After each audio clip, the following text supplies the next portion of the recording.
En el nombre del Padre, del Hijo y del Espíritu Santo. Amén. Hermanos, hermanas, muy buenos días. Bienvenidos, bienvenidas a esta meditación sabatina. Este sábado no tenemos en el calendario litúrgico ninguna festividad obligatoria. Podríamos entonces centrarnos en algún aspecto de la memoria libre de Santa María en sábado. Pero la perícopa evangélica de la misa de hoy nos plantea un tema principalísimo, esencial, diría yo, de nuestra vida eclesial. La vida misionera de quienes hemos sido llamados al reino de Dios en la iglesia. Me parece importante compartir con ustedes algunas notas sobre este tema. Pasemos a la otra orilla. Pasemos a la otra orilla. Con estas palabras, Jesús invita al grupo de los 12, que prácticamente acaba de escoger, a moverse a la otra orilla del mar de Galilea. Es realmente el mar de Galilea, es realmente un lago de agua dulce, el lago Tiberíades. Durante este periodo, en ese momento en que están ahí en Galilea, en los inicios, Jesús se está moviendo entre Galilea y Cafarnaúm. Cafarnaúm es una ciudad que está muy cerca, se le llama la ciudad de Pedro, porque es donde vivía Pedro con su familia, con su esposa, con sus hijos y con su suegra. Y Jesús está preparando su ministerio. Está haciendo amistades, algunas muy reprochables ante los ojos de quienes se consideraban muy justos, ante los demás se consideraban muy rectos y muy justos. Todos le buscaban, no le dejaban tranquilo en ningún sitio. Esté en la casa que esté, allá van a buscarlo. Y a veces se presentan y se identifican como su madre y sus hermanos para que le presten interés y para que les den acceso a las casas. Quienes están esperándolo en Jerusalén se desesperan y suben para adelantar sus interrogatorios e involucrarle en conversaciones de gran riesgo para Jesús. Su predicación ha sido intensa, las parábolas muchas, recordamos algunas de ellas, los discípulos ansiosos, temerosos, todavía no conocen a Jesús, y Jesús, manejando todas estas situaciones, quiere de momento alejarse. Pero no se retira solo, como en otros momentos, a su experiencia de oración, a esos momentos intensos que tenía Jesús de intimidad con el Padre. No quiere retirarse para eso. Se lleva a los discípulos porque hay algo importante que ellos deben aprender. Y eso que deben aprender es que el proyecto en que están inmersos es un proyecto de misioneros. Es decir, es un proyecto que constituye una respuesta a una orden de envío. La palabra misión, como ustedes recordarán, significa envío y misionero significa enviado. Así que el misionero es alguien a quien literalmente le sacan de donde está, quizás cómodamente ubicado o, como dicen los españoles, muy bien apañado, para enviarlo a cumplir un encargo. Este encargo consiste en llevar una noticia, un anuncio, comunicar un mensaje que Dios quiere transmitir a su pueblo. Por eso los patriarcas fueron enviados.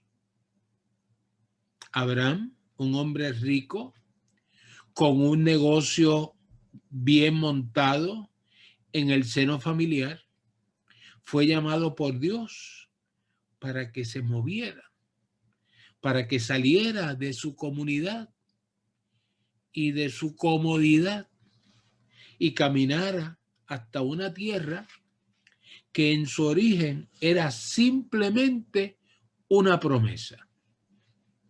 Había que salir a buscar esa tierra promisoria. Los profetas también fueron enviados a decir lo que Dios quería que ellos dijeran. No hablaban en nombre propio, sino en nombre de quien los había enviado. Las misiones o los envíos del Antiguo Testamento, toda esa historia de los patriarcas y de los reyes y de los profetas, las misiones o los envíos del Antiguo Testamento terminan con el envío de los dos misioneros más importantes de toda la historia de la salvación. El primero de esos misioneros fue Jesús, enviado por el Padre a rescatar el género humano de la desobediencia y del fruto más terrible de la desobediencia, que son la maldad, el egoísmo, el egocentrismo. El segundo misionero de quien les hablo es el Espíritu Santo, enviado también por el Padre para regenerar la humanidad, comunicar sus dones y santificar con la gracia y enseñar a quienes habían sido redimidos y redimidas por la sangre de Cristo. Esta noción de envío genera una sensación de movimiento. No hay que estacionarse. El movimiento es signo de vida y precisamente hemos sido llamados y llamadas a la vida plena y abundante en Cristo Jesús. Nos cuenta Marcos que en una ocasión, mientras Jesús oraba de madrugada, los discípulos lo encontraron y le dijeron: todos te buscan.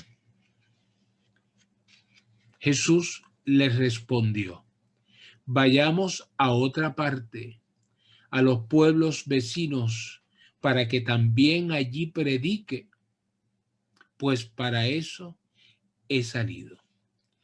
Y recorrió toda Galilea. Jesús es un maestro que quiere que sus discípulos estén en movimiento. Les envía a caminar, a curar, a hacer milagros, a predicar. Zaqueo, baja pronto, porque conviene que hoy me quede yo en tu casa. Vayan y preséntense a los sacerdotes. Les ordenó a los leprosos a quien había sanado: tomen, coman, este es mi cuerpo. Beban de ella todos, porque esta es mi sangre. Me ha sido dado poder en el cielo y en la tierra. Vayan, pues, y hagan discípulos a todas las gentes, bautizándolas en el nombre del Padre y del Hijo y del Espíritu Santo, y enseñándoles a guardar todo lo que yo les he mandado. También en la última cena, después de la bendición del cáliz y del pan y del cáliz, le dice, hagan esto en memoria mía. Y después le dicen esa despedida en el monte de Galilea, le dicen, enseñen todo lo que yo les he mandado. Es decir, que Jesús tiene claro que Él es un misionero que viene en nombre del Padre, que Él no solamente va a realizar el sacrificio máximo, que entregará su sangre, que entregará su cuerpo, que entregará su vida, sino que Jesús también es un maestro que tiene que enseñarnos a vivir. Y para eso era importante que formara a los discípulos. Por eso convivió con ellos durante 3 años y estuvo continuamente en ese proceso de formación. Y luego entonces es que se despide, y claro, esa capacitación que Jesús le da a los discípulos luego cierra con la venida del Espíritu Santo, que entonces ya les trae la llama de la sabiduría y de la gracia. Pues todas estas palabras de Jesús requieren desplazamiento, traslado, recorrer un camino. Los discípulos de Jesús no pueden quedarse en casa y pescar en la pecera. Tienen que remar, y no en la orillita, sino llevar la barca mar adentro. Muchas veces, cuando las cosas no funcionan, estamos realmente ante una falta de profundidad. Estamos en la superficie. Estamos viendo la piel. No estamos viendo lo que hay dentro de la piel. Estamos viendo como dicen algunos, la cabeza del iceberg. No estamos viendo el monte que es. Cuando Pedro y los demás pescadores, derrotados ante la falta de pesca, ya van de retirada, Jesús les ordena, remen mar adentro y echen sus redes.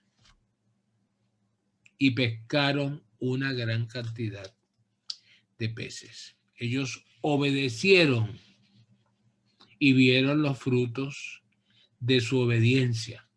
Por eso es bueno siempre recalcar que el misionero es también un hombre, la mujer es una misionera obediente.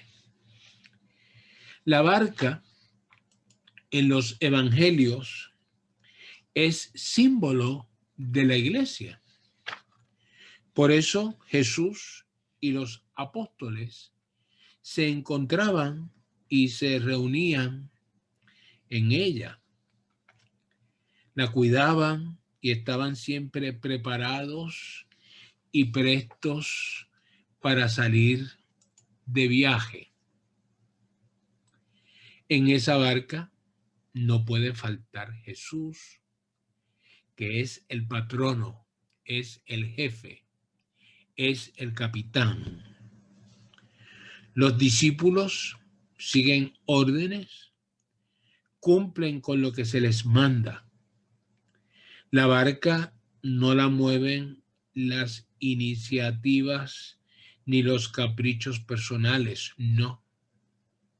Jesús es la barca, es el timón y es el itinerario de viaje. La barca va a donde Él diga. Esto nos debe conducir a preguntarnos siempre por el móvil de las cosas y de las actividades que realizamos en la iglesia. ¿Es esto lo que quiere Jesús o esto es lo que quiero yo? ¿Esto es lo que quiere Jesús o esto es lo que quiero yo? De ahí que nunca debamos prescindir de la presencia de Jesús y de estar en una comunión continua con Él y una intimidad continua con Jesús. Y no me refiero solo a lo que hacemos en la iglesia parroquial, sino también me refiero a la iglesia doméstica, a cada hogar que es una iglesia. Claro que es parte, son, digamos, iglesias domésticas que conforman la parroquia. Y me refiero también a toda la vida de la iglesia y a toda la vida de la comunidad y a toda la vida del país. Miren, el otro día, por ejemplo, escuché a un politólogo tratando de encontrar alternativas al problema del desempleo y del desempleo causado por el desplazamiento de personas del ámbito laboral. Desplazamiento que a su vez está causado por el fenómeno de las computadoras, de los robots y de todo tipo de artefactos. Y el politólogo no pudo dar con el remedio. Y no pudo, simple y llanamente porque no se le ocurrió escuchar la buena nueva de Cristo.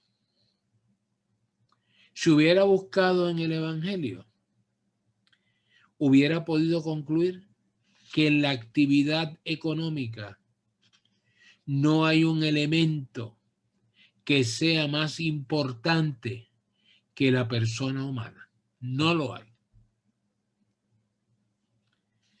En consecuencia, la entrada de las maquinarias, de las máquinas en la producción, por ejemplo, no puede atenderse matemáticamente y solo afilando el lápiz a favor del capital.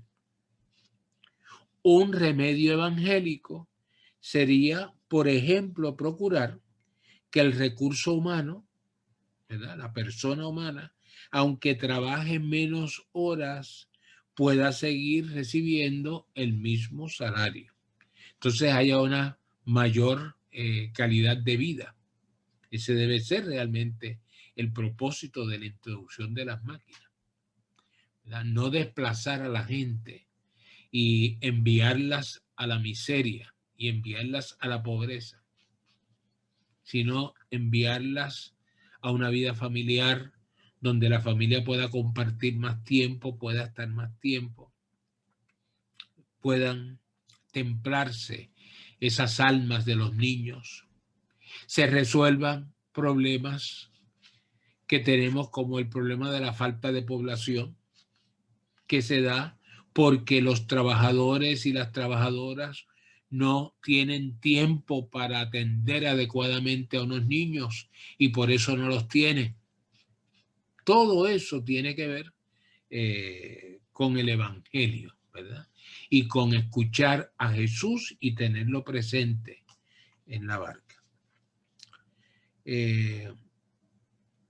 Sin el Evangelio de Cristo, pues estas alternativas no pueden ser encontradas y mucho menos ejecutarse.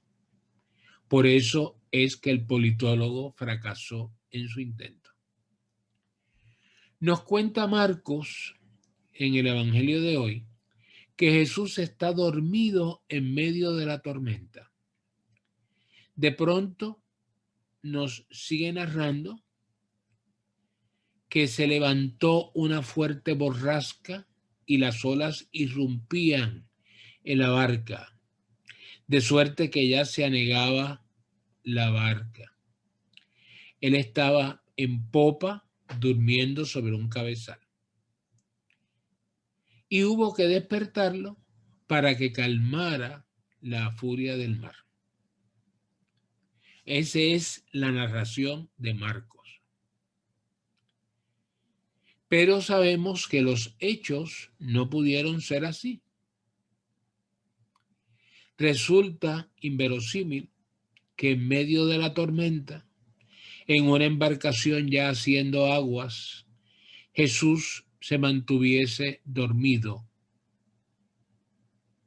Por tanto, en la catequesis de Marco, que para eso escribe su evangelio, ¿verdad? Para catequizar, sí, para hablar de Jesús y recoger los momentos de Jesús, sobre todo en la parte de la pasión, pero los evangelios, por lo menos los 4 que formaron parte del canon, son una catequesis. El sueño de Jesús era en realidad una actitud aparente.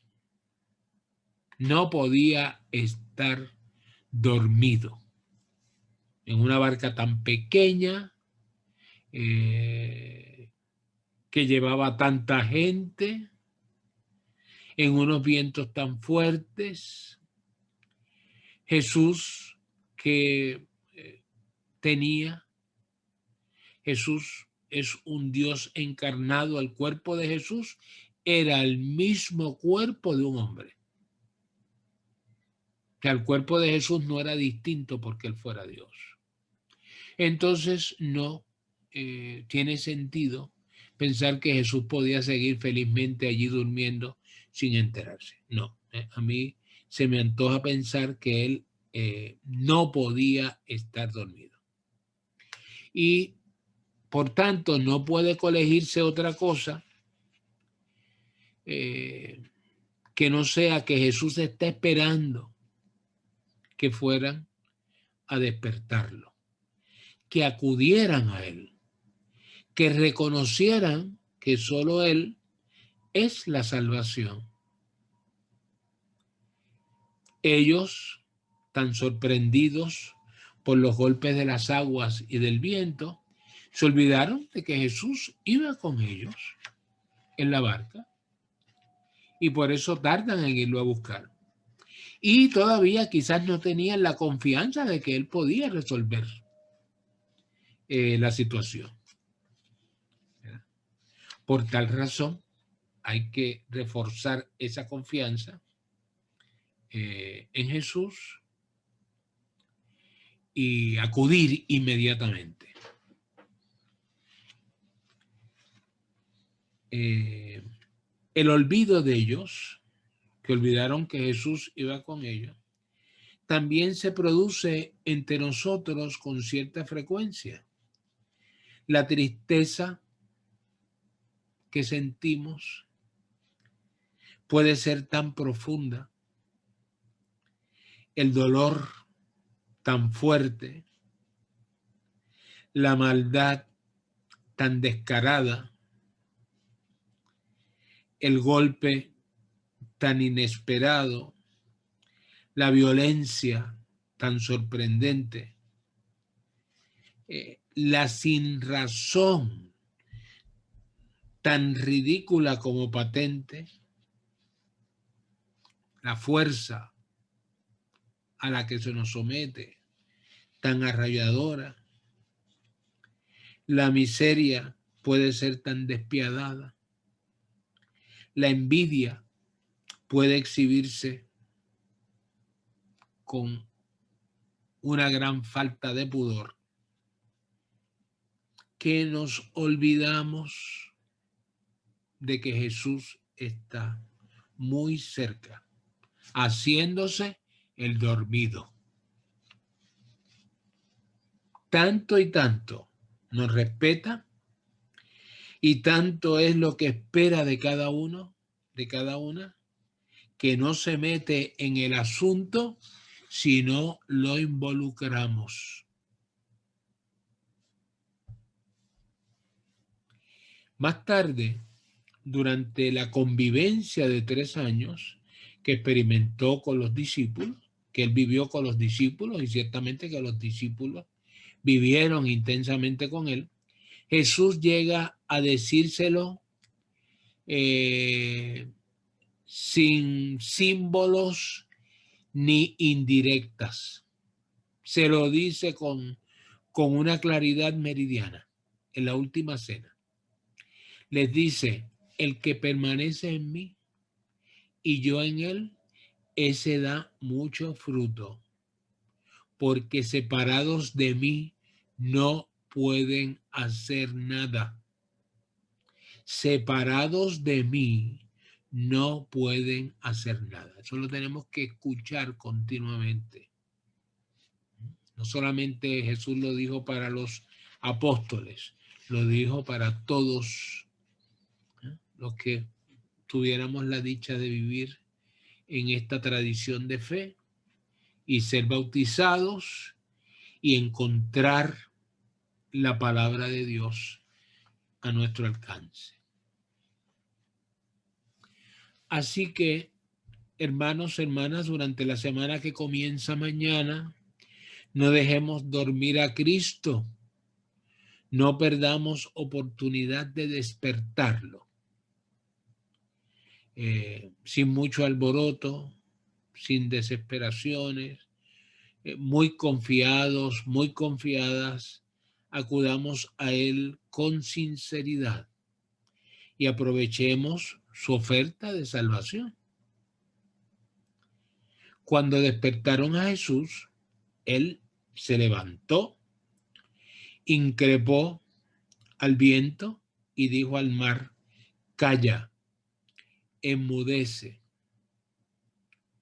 El viento se calmó y sobrevino una gran calma. Les aseguro, como ustedes lo saben, que solo con llamar a Jesús para que despierte, ya comenzamos a sentir la serenidad, la paz que perdemos cuando los demás no comprenden nuestro espíritu misionero y cuando sentimos los golpes tan fuertes que nos da la vida. Eso de no comprender nuestro espíritu misionero, eso son quejas, muchas personas que se quejan de que en las iglesias, en la iglesia, en las parroquias, no los toman en cuenta, no los consideran aptos para hacer ciertas cosas, los ignoran. Hay mucha queja de eso. Y eso pues quita la paz, eso quita la serenidad. Por tanto, ahí hay que despertar a Jesús, llamarlo, para que Él nos serene.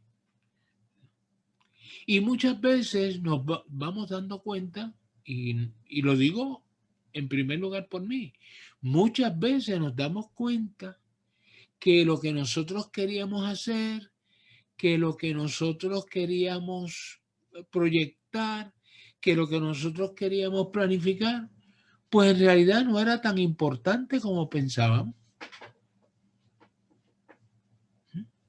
Y entonces, porque Jesús nos ayuda a comprender eso. Y a veces pues nos conduce a que aceptemos cosas que no estamos dispuestos a, o que en su origen no estaríamos dispuestos a aceptar, como es la mediocridad, como es lo mal hecho, como es la chapucería, que no la hay solamente en la iglesia, sino que la hay en las mismas instituciones académicas, la hay en las instituciones del país. Esas quejas también están en los trabajos, ¿verdad? Que muchas veces la gente se queja de que fulano que llegó aquí el otro día ya le tienen más consideración que a mí que llevo tantos años. Pues no debería ser así. ¿verdad? Deberían tomar en cuenta a esa persona que le ha dedicado su vida a una institución. Pero si nosotros despertamos a Jesús, Él nos ayuda a aceptar con paz esa realidad y a vivir en serenidad y a vivir incluso dando frutos, frutos importantes, frutos de nuestro espíritu. Y además, posiblemente podemos dar fruto en otros sitios. Porque acuérdense que esto es una cuestión, he tratado de desarrollar aquí esa noción de que la misión es movimiento. Y entonces a veces pretendo yo estacionarme, parquearme en un lugar. Y entonces es posible que ese rechazo que yo recibo, es una manera, un signo, un mensaje de que yo me debo mover.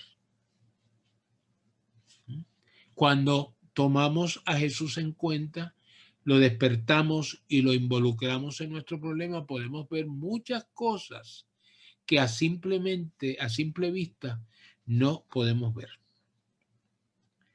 Los discípulos de Jesús estaban comenzando a conocerle. Todavía no sabían todas las cualidades que Jesús tenía y que nosotros las conocemos. Nosotros las conocemos mejor que los discípulos en aquel momento. Por eso, como nos cuenta Marcos, ellos, cuando las palabras de Jesús calmaron la tormenta, se llenaron de temor y se preguntaban, ¿quién es este que hasta el viento y el mar le obedecen? Nosotras, no tenemos por qué experimentar temores. Sabemos que Jesús es nuestro refugio. Con el único temor que debemos cargar es con la preocupación de que se nos olvide que Cristo Jesús puede destrozar con su palabra todas nuestras tormentas.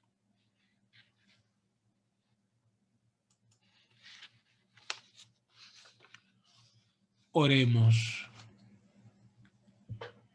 Señor Jesús, Hijo único del Padre, quien te envió para que nos rescataras de las fuerzas del maligno, escucha esta oración que brota limpia y clara de nuestros corazones. Hoy queremos reconocerte como dueño y Señor de nuestras vidas y de todas nuestras tormentas. Te pedimos que aunque nos olvidemos de que estás muy cerca, participes en nuestras vidas. Haz con ellas lo que quieras. Envíanos a donde quieras. Pídenos lo que quieras. Afina nuestra alma y nuestros oídos para que podamos escuchar, asumir y vivir tu misión. La que tú digas, no la nuestra. Te lo pedimos a ti, que vives y reinas por los siglos de los siglos. Amén. Que les bendiga el Dios Todopoderoso, que es Padre, Hijo y Espíritu Santo. Amén.